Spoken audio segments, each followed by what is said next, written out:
Robert F. Kennedy Jr. wrote a great article in Echo Watch, and he laid out what exactly is happening in Syria. What's exactly happening in Syria is a bit of a mind blower because, of course, what's happening in Syria. Now, remember, the United States wants to overthrow Assad, and we're enemies of the people who are trying to overthrow him. So we're against everybody in Syria. We're against ISIS, who's fighting Assad, and we're against Assad. Isn't that weird? And why do you think it is?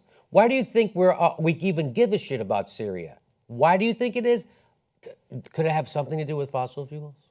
So here's the headline, and I started reading, and it says, while the compliant American press parrots the narrative that our military support for the Syrian insurgency is purely humanitarian, many Syrians see the present crisis as just another proxy war over pipelines and geopolitics.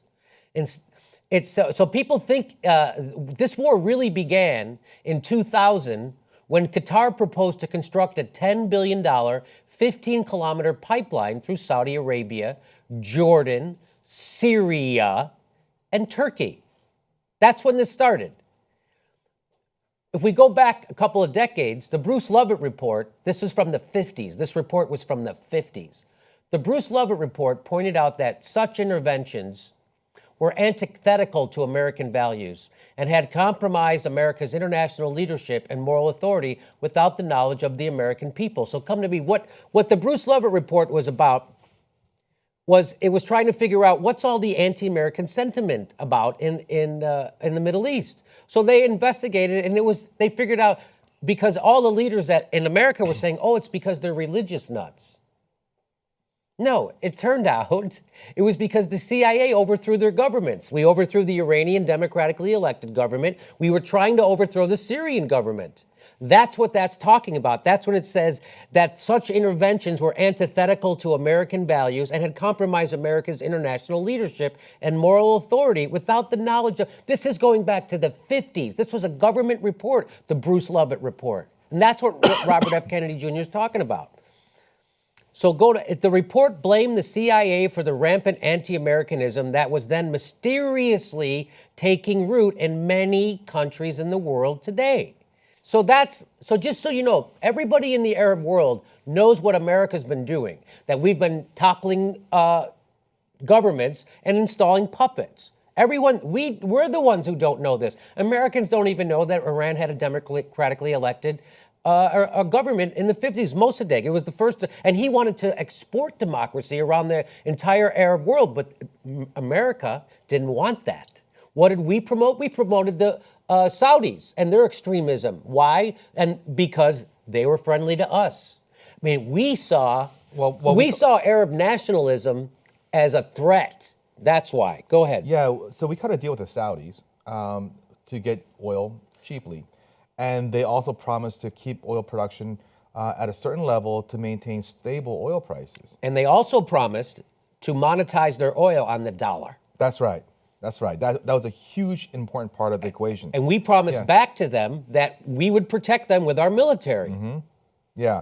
And that was in the 70s that happened. Saudi Arabia is Sunni and Iran is Shia.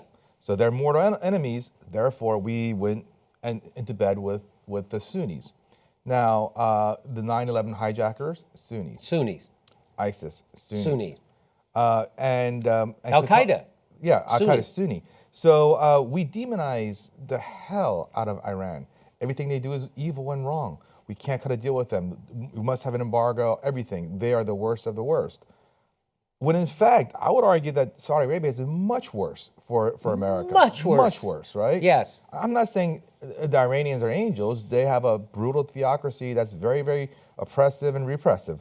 But Saudi Arabia is easily arguably worse. And they're committing... and we never talk about it. Never. We kiss their ass. Our presidents literally bow over and kiss their hands. It's unbelievable. So there's two pipelines.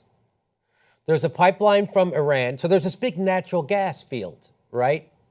In between Iran and Qatar and Saudi Arabia. And so Saudi Arabia and Qatar, Sunni, they have their own pipeline that they want to go through Syria to bring natural gas to Europe.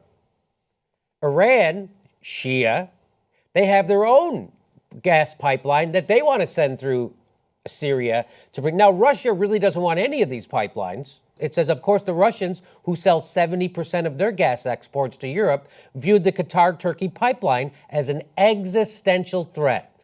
70% of their gas exports to Europe, right? So, in Putin's view, the Qatar pipeline is a NATO plot to change the status quo, deprive Russia of its only foothold in the Middle East, strangle the Russian economy, and end Russian leverage in the European energy market. So that's what this comes to be. That's what this is all about.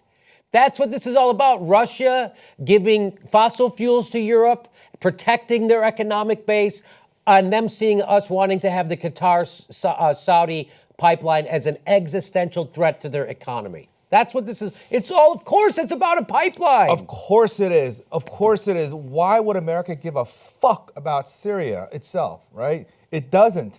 It only cares about Syria to the extent that Syria is a conduit for the pipeline.